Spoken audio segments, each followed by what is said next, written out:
Your Honor, my own parents dragged me into this courtroom and accused me of financial abuse. All because I refused to drain my daughter's treatment fund to pay for my brother's lawyer. They say I'm selfish, they say I'm vindictive. But the truth? I chose my child's life over their demands, and now everyone is about to learn why. Hi, my name is Ethan Walker. And before I tell you everything that happened, please don't forget to like, share, and subscribe to hear more real-life stories like this one. You've probably heard people say, family is everything, or maybe, blood is thicker than water. But sometimes, the very people who share your blood can become the poison in your veins. This is the story of how my own family tried to destroy me, how they put my little girl's life in jeopardy, and how, in the end, karma made sure they paid the price. It all started about 3 months ago. I was sitting in my small apartment in Dallas, Texas, helping my 10-year-old daughter Lily with her homework. When my phone rang, the caller ID said, "Mom, Ethan," she said, her voice shaking. "You need to come home right now." My stomach dropped. "Is Dad okay?" "Did something happen?" "Just come," she said, "and bring your checkbook." That should have been my first red flag, but like the dutiful son I'd always been, I packed Lily into the car, dropped her at my neighbor's place, and drove the 2 hours back to my childhood home. When I walked in, the atmosphere felt heavy. My parents were sitting at the dining table with my younger brother Connor and a man in an expensive suit. "Who's this?" I asked. The man stood and offered his hand. "I'm Richard Hale, Connor's attorney." "For what?" I asked, confused. Connor shifted uncomfortably, staring down at the table. My mom cleared her throat. "Your brother's been accused of something he didn't do. Assault, harassment, it's all a misunderstanding. But he needs strong representation, and that's why we called you," Richard added. "We'll need $50,000 for legal fees. The other party has deep pockets. We have to match them if we want to win $50,000. I nearly choked. "Where do you think I'm supposed to pull that kind of money from?" My dad finally spoke.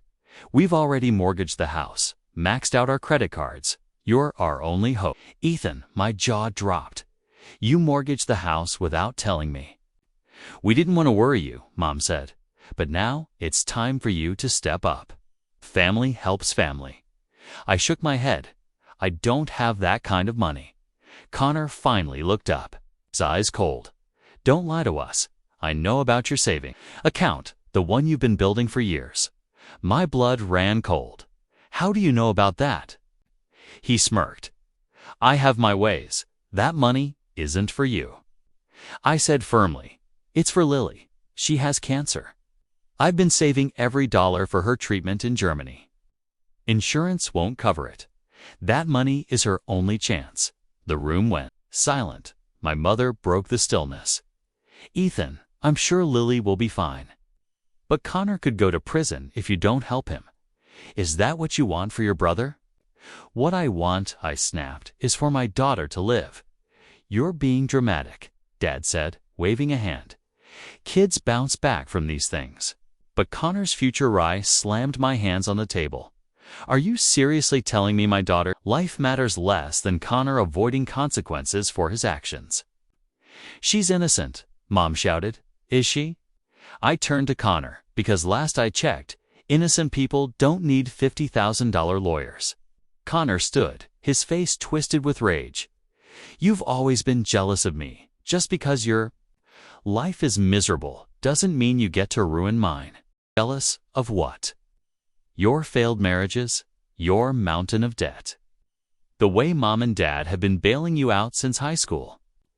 Please, at least I didn't get stuck with a sick kid." He spat. The air was sucked from the room. My chest burned with fury. I grabbed my coat. "There's nothing left to discuss. I'm not giving you a cent." My mom lunged forward, grabbing my arm. "Ethan, please, we're begging you." "No," I said, pulling free. "And don't call me again until you're ready to apologize for even asking." I thought that was the end of it, but I was wrong. 2 weeks later, I was sitting in the hospital with Lily during one of her chemo sessions when my phone rang from an unknown number. "Hello, Mr. Walker. This is Deputy Sanders from the County Sheriff's Office. You've been served. Please check your front door when you get home." Served? For what? I'm not at liberty to say. "Sir, have a good day." When I got home that night, exhausted and with Lily asleep in my arms, I saw a thick envelope taped to my door. My parents were suing me. The next morning, I sat in the office of Daniel Ortiz, the only lawyer I could afford. "They're accusing you of financial elder abuse," he said, scanning the papers. "They claim you have the means to help, but are withholding it." "They're 59 and 61, I said. "They're not elderly." "Family court doesn't always care about the technicalities," Daniel said grimly.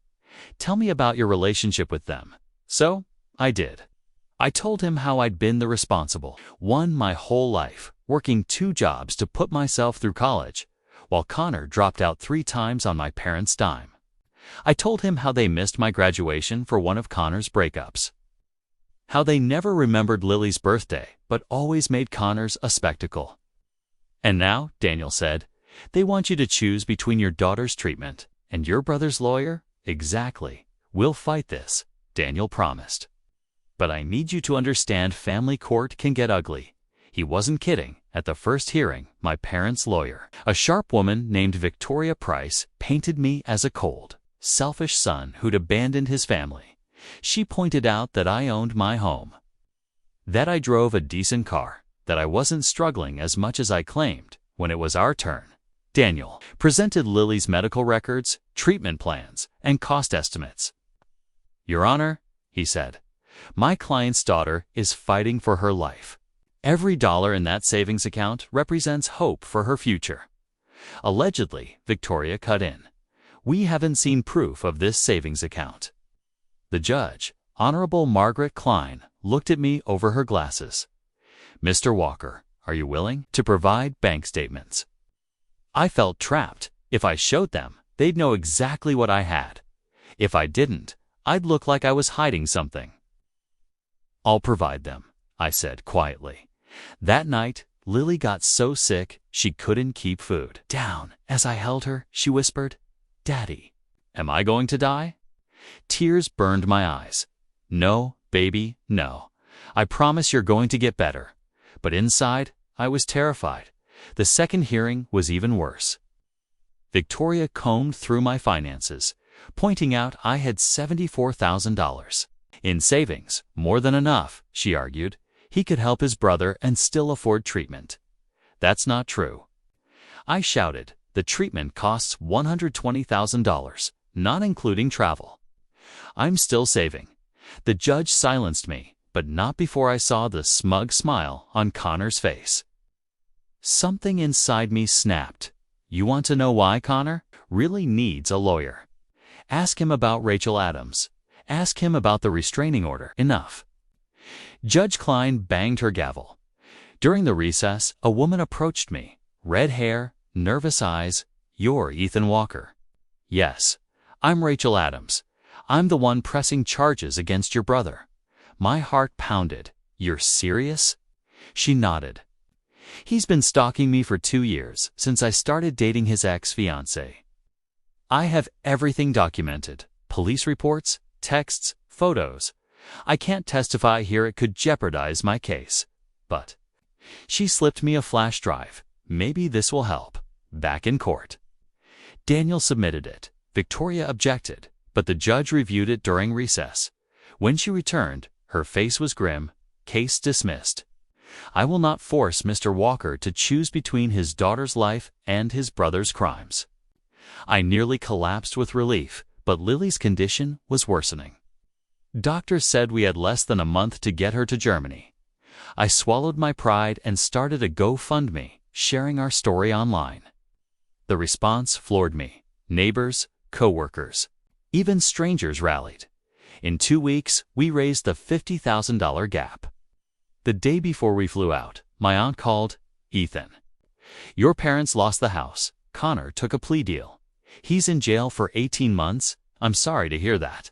I said, and to my surprise, I meant it, but not enough to forgive. 6 months later, Lily and I were in Germany. Her tumors had shrunk by 60%. She was laughing again. Her cheeks pink with health instead of pale with fever. That's when I got a text from my mom. "Ethan, your dad left me. I'm living in your aunt's basement. I'm sorry for everything. Please, can we talk?" I blocked the number. Then another text came, this time from Connor. "When I get out, you're going to pay for what you did to me." I forwarded it straight to Daniel, just in case. But as I sat by Lily's hospital bed, watching her play a game on her tablet, I realized the truth. They'd already lost everything: their house, their reputation, each other. Meanwhile, I had my daughter. I had real friends. I had a community that saved my child's life. "Daddy, are you crying?" Lily asked. I smiled through tears. "Happy tears, sweetheart. Just happy tears." Outside, snow began to fall over the German city. A fresh start, a new beginning. And I thought to myself, sometimes blood isn't thicker than water. Sometimes real family is the one you choose, not the one you're born into. So that's my story.